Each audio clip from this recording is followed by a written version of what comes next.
Cool. Hi guys. Oh, is this on? Is there a red button on? Is there a red light on? Well, it's making waves. Oh, there you go. It's making waves. Hi guys. Hi. Cool. We're back after many weeks of just Has it been many weeks? It has. Many weeks of life. You were ill. other stuff on. It was half term. Yeah, just things happen. But we're back now, and it's sunny, and we're outside. It's amazing. I'm very much. You said yesterday. It's like you sort of forget that this is what half of the year is like. You go, Yeah. oh yeah, it is. Yeah. I mean, it'll feel completely different in a few weeks when all the foliage comes out again, and you get another sense. I think of like, oh yeah, I live in like greenery for Yeah. half the year, and And they'll probably feel very different again in late March when it decides to snow and be minus 12 again. But No, that's I just don't think me it's gonna being happen again. pessimistic. No. Yeah, well, you say that. no snowdrop. I've seen snowdrops out. Yeah. Our bluebells are nearly They're out in the growing. woods, aren't They're they? growing. Yeah, Yeah. ready to be completely turned over in the kindergarten. Yeah. They've had a couple of weeks off, and they've grown, and the kids are coming back on Monday to trample them all. No, they won't. They'll look after them. Yeah. But that's not what we're talking about. We are this week going to talk about sort of tips and tricks and thoughts about home ed and home ed forest school and our sort of experience with it. So, do you want to pick any of those things on the board? Is there anything? I wrote some things on a board, and We've got a little mind map going on today. yeah, Well, can I start on a personal note? yeah, do it. So my personal journey of my views and that's experience relevant, of yeah. home educating families. So coming from teaching in a state school, teaching English and drama, and not having any children of my own for quite a few years, if you'd asked me what I thought about home ed, I would say, yeah, I sort of don't really think it should be allowed. I think maybe it should be illegal to do that because who are these weird people anyway, and why aren't their kids at school with all the other children mixing with the future community and their peers, etc., etc. And then I actually met some home educating families. Well, before I met home educating families, I left teaching for many reasons, but one of the reasons being I didn't like the way the education was going, and didn't like the way that it was completely inflexible for children who it didn't suit. And then I met some home educating families and spoke with them about why they were homeschooling, and now I would say it's probably fair to say that I, on a weekly basis, go, oh, maybe I should be homeschooling, Yeah. maybe I should be, it probably would be better, but maybe it wouldn't.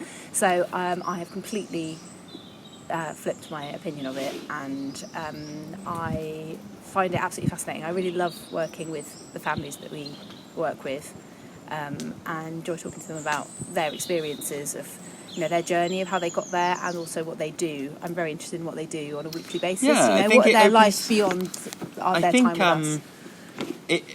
Once you get through, like you're saying, that kind of media image of home educating people are either ultra religious or ultra sheltered or any of those things. Actually, when you realise that if someone's kids are at school, there's maybe some difference, but potentially less difference between a primary school in the middle of Leeds and a primary school in the middle of Devon. That, the point of state schooling and that is that in theory it's a broad but shared experience. But when you talk to home educating families, because you can do unschooling, or you can do everything from unschooling, which is, for people who don't know, the complete child-led, whatever you are interested in. If you want to watch YouTube videos of roller coasters for 9 hours a day, that's what you do. You really indulge their passions. And then there's, I would say, the other end of the spectrum, where it is essentially school but in your home, and it's lots of families we know sometimes use workbooks or even bringing tutors. Yeah, or and go to other people's houses. and it's lots all of completely valid. It's all home ed, and it's just a case of saying, isn't it? Like, once someone says home ed, yeah, like you say, a few years ago I'd have gone, oh right, and assumed I knew what their life was like. Whereas now, I've got so many more questions to ask, and go, oh, how are you doing this, and what sort of groups do you go to, and I think I also had this similar experience where teaching first and then having children, and again leaving teaching before I had. Did I leave teaching before I had? Yeah. I did. Yeah. Yes, because I had them when I was 8. Well, I didn't have them. I was barely involved. But yeah, it's that experience of teaching and state schooling from the teacher's point of view, which not many parents have. And I think actually lots of parents that we talk to who are teachers have some qualms about it and kind of sit on the... But that's not what we're talking about. We're talking about home ed forest schooling and how we kind of... So did any of those jump out on the board to get back to where we were 10 minutes ago? So we have something on the board that says working with children who have always been homeschooled versus those who have left school, and that really interests me because people are coming at it from different reasons, aren't they? And therefore they might have different expectations of us and what they want, and what they want their child to experience. So I would say a high proportion of the children that we happen to work with have left school because negative experience of in some way. It hasn't, and it hasn't worked out for them because it hasn't met their needs. So children with additional needs for whom school just couldn't work, and so then you've got a few children who either have always been homeschooled or have left school just because their parents are like, no, I'm really happy with this. I think I can do it better. I think we can give my child a more positive experience. So I think if I was going to give advice to a person setting up a home ed forest school group, I would say just be prepared for potentially higher levels of additional needs within the group, because that is a large reason of why people are home educating at the moment. Not necessarily through choice, actually. There are some people who, if there was the right school environment for their child, they would be there. But sometimes the right school environment is forest school. Of course. So that's one of the areas that brings people from home educating here, is that this is the right. And if, like you're saying, there are certain families and people in home ed communities who I think would agree that if schooling was more like this, they would be happy with state schooling. I would say that would be something in common with all our families, actually, who are home educating. They would probably all agree with that. Myself included. But obviously that sort of goes without saying. That's why we're doing it, really. But for some families it might be, we would love to give our child this kind of experience, maybe like of a kind of a sort of bushcraft thing, you know. It's like, well, we really would love our child to be outside in nature and learning these skills, like these bushcraft skills.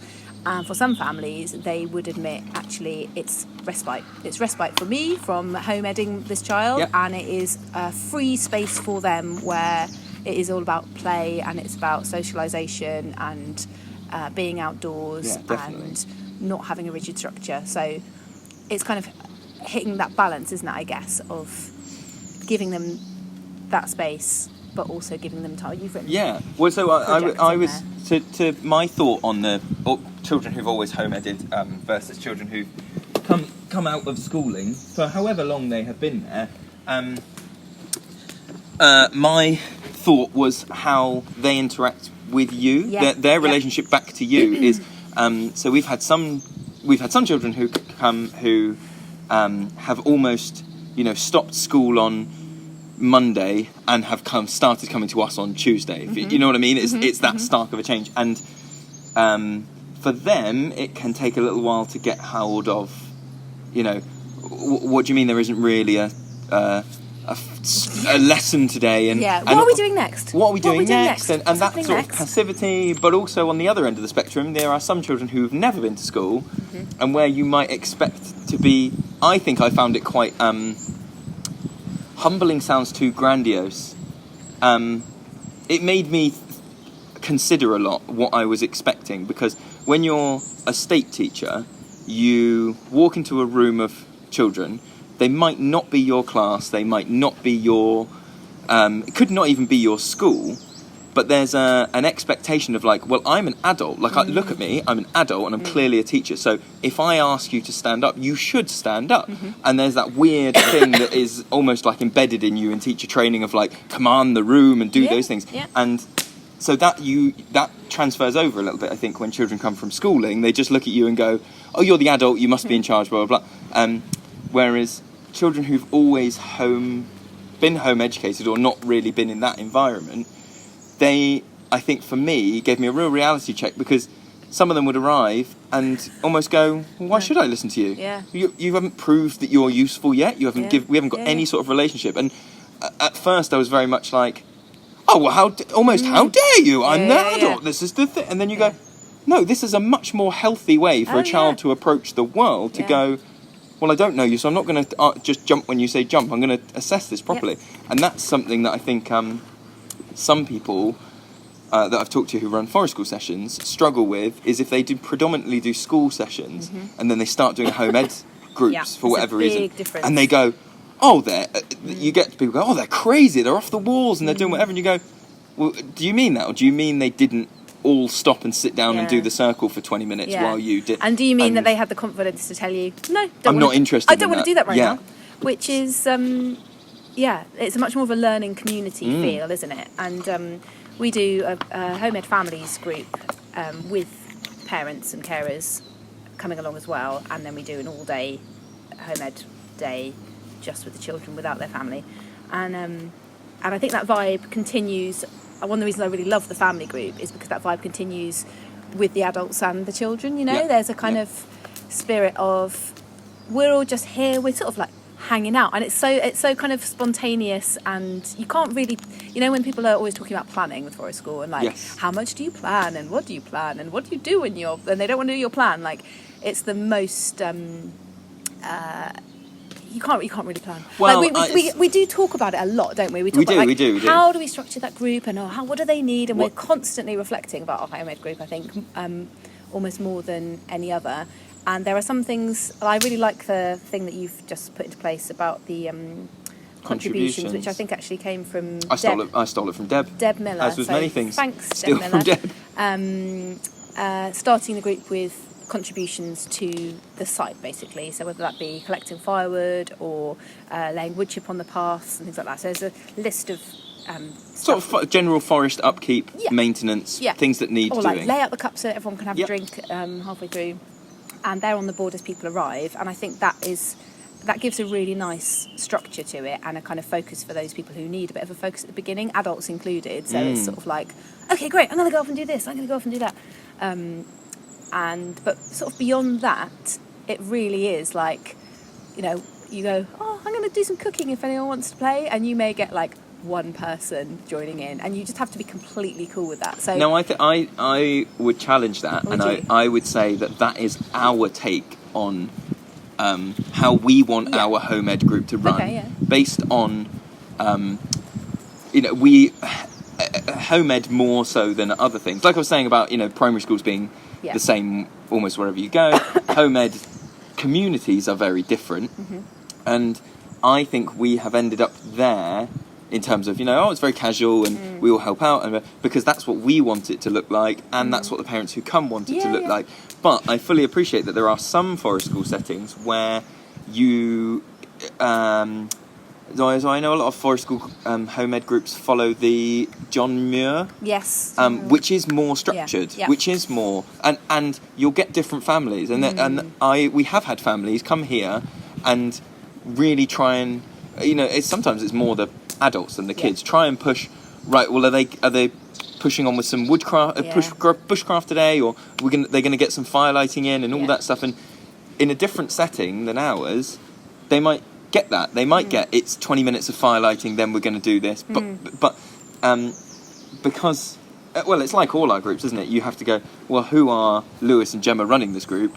We are two people who are immensely interested in play and free child-led development, whereas you could run a very effective home ed group that is, of course, I have a skill, I'm going to teach you that skill, Yep. and on we go. So I would just wanted to Yeah. offer the other side of not Yeah. to say that is what all home ed Sure. communities want, and if you do that, that's the magic ticket. yeah. And I really that's- like when we've had the parents engaging in the activities as much as the children, but Yes. very separately, Yes. So you might have a parent and toddler group where, you've set up an activity and you've said, anyone want to come and play with this? and the parents go, oh, I might have a go as well, is that all right? And you're like, of course, like, have a go. But in the home ed sessions, what I really love is when the kids, the children are off doing something with you, for example, and then you've got several adults sitting around doing some weaving, and it's completely separate to the children, and it is as much for them as it is for the children, and I really like that. I think it's a nice kind of learning community, I guess, and play for adults as much as for children. Yeah, I think so. That kind of there's another bit on the board where I put parents' expectations, which I think I already covered in terms of. Yep. But the tip that I would give to people who are either starting or thinking of starting home ed forest school things is to be. It feels really false sometimes to be overtly verbal about something that after a while will become intrinsic and unspoken. Yeah. So to start the sessions by going, we're a community and we're going to do this and this is, just so you know, this is why I'm going to do this and this is what and in 6 months' time you don't verbalise that. There is just a feeling of community, or there's just a feeling of, but like when we started doing the contributions at the start, I knew I had to stand there at the start and as everyone came in one by one explain what and why, so that's how, you don't just, you can naturally arrive at a culture, but you'll end up with so many speed bumps along the way rather than just going, this is, and that then sort of disassociating yourself, what your offering is from anything personal about you and yourself, to go, this is the offering that we provide, and as long as you've got enough to put bread on the table, I don't take it personally when families kind of go, oh no, we enjoyed coming, but or even no, we didn't particularly like it, and I go, that's absolutely fine. The job here is not to it's mental to think that you could look at a community of people who have taken their children out of or completely removed them in any way from state education because you go, we don't think one size fits all, and then for you to go, but I've got a forest school where it does one size fit all. What a mental thing to think. You have to look at home ed and go, I'm just offering an offering, and it might be good, or it might it might not going to be everybody's cup of tea. Cool. Absolutely cool. And I think the one thing that I do want to think about was talking about children coming out of school and the school age and development, and I think both being ex-teachers, we've got quite a strong sense of when a school makes a booking, or in the kindergarten, that we can go, there will be children who are 7 and 8 years old, and you can make a judgment in your head and go, right, they'll probably be there developmentally, and they'll probably be interested in this, and their physical capabilities will be this, and this.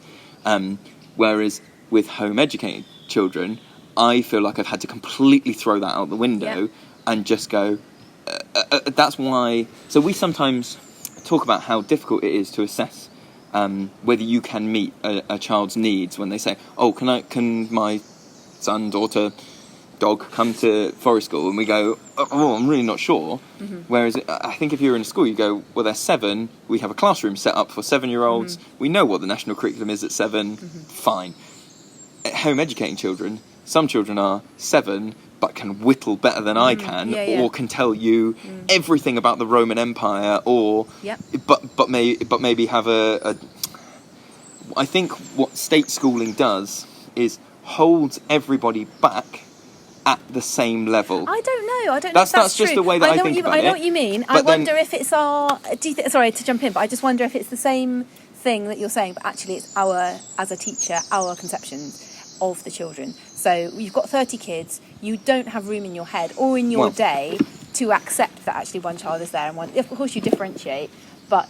do you know what I mean? I do know what you mean. I think the difference that I would say is when a group of school children arrive, like that idea of we're all being held behind the same line, I think maybe what I mean is I have a pretty good idea of what experiences you all will have been through, and that you will have been able to...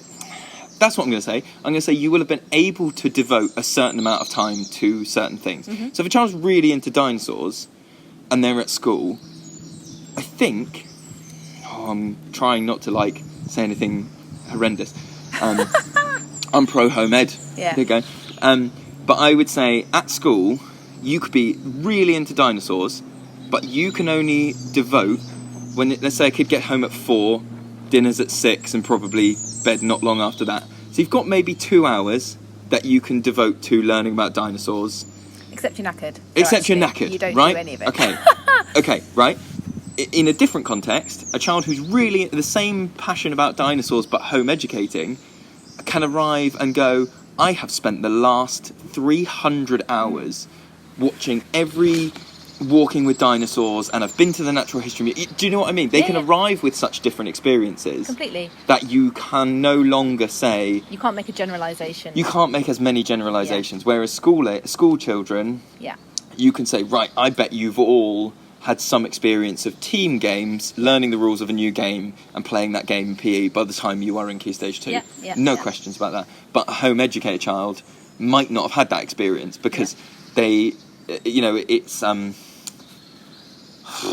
Yeah, I get it. Do you know what I mean? Yeah, I do. I'm not And explaining I it would very well. also say that some of the home ed kids have surprised me in their play because they have the freedom to develop at their own rate. Yes. Some of the play that I see much older children doing, I would usually associate with younger children. Does that make sense? And that's not to say that it's wrong or that I go, but There's it less, challenges my preconceptions of, a child about that age, as you're saying, will probably be playing with this and probably will have stopped playing that kind of game. Well, would so have I moved wondered on about to the this, stopping being part of the school system, peer pressuring of like, when I was in year 3, the year 5 children weren't playing cowboys. Yeah. So by the time you get to year 5, there's this weird you shouldn't be playing cowboys because that's so not babyish. Yeah. Whereas home educated children, they're just children. Cool. Do it. Especially going back to the parents' expectation thing. Some parents might go, no, we're going to move on and we're going to do this sort of thing. But I think more often than not, home educating families go, if you want to go and play a cowboy, go be a cowboy. You be a 12-year-old, and they just learn inside of that framework. Yeah. You just go, okay, cool. You're going to learn about the Old West and learn about the I was going to say conquering. What a horrible word. The thing that happened when white people arrived in America, and all of that, and you just learn inside that context. Yeah. And maybe that's where because I've written passion projects on the board, and maybe that's where I was going when my experience potentially is that children who are home educated have such a drive for whatever they're interested in. That sometimes it's fantastic because you have to do so little and you go, oh my god, brilliant, let's go and build that, let's go and take that over here. You want to make a secret language up and draw it in charcoal on a piece of birch bark, that is incredible. And sometimes you have other children who go, I really do just want to get the saw and cut this tree, and you go, right, it's 4 foot across, we might not be able to go, no, I'm going to get the saw and cut this tree. It's both ends of the spectrum. It's they're passionate, but they're and I'm saying I'm grouping a big group here, and I'm doing the thing I said we shouldn't. I just said you can't lump everyone together, but Yeah, that's that experience. Do you think there's anything that So we've been doing home educating groups for quite a few years now. If you picked up and were dropped in another part of the country and had to home ed, set up another home ed group, is there anything you think you would do first? Is there any... in terms of the way you'd run the session, or the terms both. I think one of the first things I would say anybody should do is go on Facebook and look up all their local area and just put home ed after it. So for us, we're in the mid-Devon, and there are, that I'm aware of, there are probably other ones that I haven't found, a Tiverton home ed group, an Exeter home ed group, a Honiton home ed group, a mid-Devon home ed group, a Devon home ed group, all these groups. And I would just advise people to sort of lurk in there for a little bit, look at what's being posted, look at the prices people are charging, look at who's active in there, because although they might not be your customers that stay on for years and years and years, they are the easiest ones to gain. They're the easiest community because they're giving you access, whereas you might need those people to come to start the word of mouth, which then brings you the families that stay with you for years and years and years. What about site-wise? Do you think there's anything site-wise that you go, you do? We do a lot of cooking with the home ed guys, I feel. We do a lot of cooking with them. I mean, we do a lot of cooking with everyone. Maybe we're just a cooking forest school. Well, I think lots of forest schools do a lot of cooking. There's something about communally preparing a But we've got a cookbook. Oh, yeah. And cookery courses. And a dragon oven. Right, anyway, yeah. Plug. I was just thinking about how... There's nothing to do with what you've just asked me. No, that's fine. But I was just thinking about how driven by play the whole home ed days seem to be in a... I'm just thinking about, like, as you said, we've done it for many years, and I was thinking about some, like, memorable moments. And every time we kind of go, oh, maybe we should, like, do this bushcraft skill with them, or maybe we should do this, like, art project, or maybe we should, like, set up that thing as a cafe over there, and it always just kind of goes... But it doesn't matter, because actually it's so much about spontaneous play, and I would say that, that kind of forest school leader playworker thing, I feel like a lot of the time it's going down the playwork avenue. Some of the greatest memories I've got anyway of working with our home ed kids have been like times when we've made some pretend lanterns and gone off on an expedition through the forest. Yeah, and all I remember that. Like that was whole entirely days fantasy, where we were part of the role play. Yes. And that's what they wanted to do. And then sometimes we'd go, okay, we're going to like step back now and just like observe and just watch. But it was about, and you'd go, hey, we could make this really cool thing. And they're like, yeah, cool, whatever. Oh, I'm just going to go off here. And it's so, the whole day can be spent in these play cycles, which is something that you, again, would normally see in early years, because that's the only place really that has the space and the freedom to do that. But it's really fascinating to be with kids that are sort of 9-10 years old in there, the whole day. Oh, actually, there's nothing that you have to do except keep yourself and other people and the environment safe. Apart from that, go for it. Eat, but not even, not all of them even do that. Trying to pull someone away. Yeah. It is 2:00 now. Would you like to eat anything today? Yeah, no, come on, I'm still a soldier. You're gonna crash. Eat. So I think I would say to somebody, be prepared for that. So you might have all these ideas about like, oh well, the parents probably expect me to, have some finished products at the end of the day to take home, or have some skills that I have, because you would think, as an outsider, you'd go, okay, these children have been coming to this forest school every week for 3 years. They probably are going to be expert firelighters and pretty proficient with knife work, but they actually aren't, because some schools would be. Some forest schools would be. Our children aren't. Ours aren't. But if you look at the you would never ever deny the progress they have made in many other holistic ways. So you wouldn't be able to chart their progress in firelighting going, no, they can't do this. But lots of people do that, and there's a Bushcraft Award as well, I think. There is, we were talking to somebody about that. I was going to say that's a tip not just for home ed, but I think for anyone who wants to run forest school more in line with being a play worker is...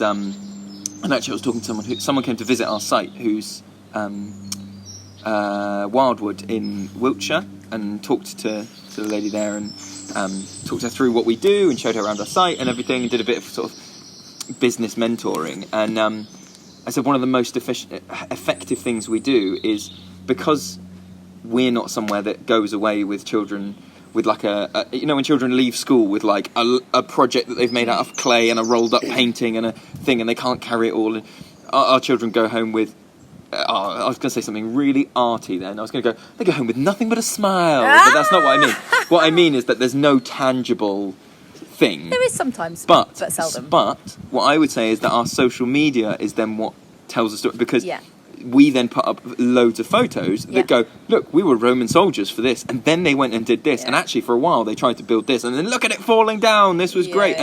And all that intangible stuff is so much more valuable than they all went home and and if we had children, and we have sometimes who want to just do firelighting every week, and we've just done firelighting every week. Well, it's about trusting the child, isn't it? And I was thinking on the way here, actually, you can't play is so fascinating, because you can't see inside that child's head. You can't see inside that child's head when they're here with you, let alone when they're at home thinking about forest school and thinking about what they might want to do or what they did, you know? So they're like, because they know they're coming every week and for a whole day, I bet you they do spend a lot of time thinking about it. Because I can remember thinking about my own play as a kid and going, oh, next time I'm in that place, in that forest or in that field, next time it's the summer holidays, I'm definitely going to do that thing and I'm going to do this thing. And I like imaginary run through the things I'm going to play. And I'm sure they must do that as well.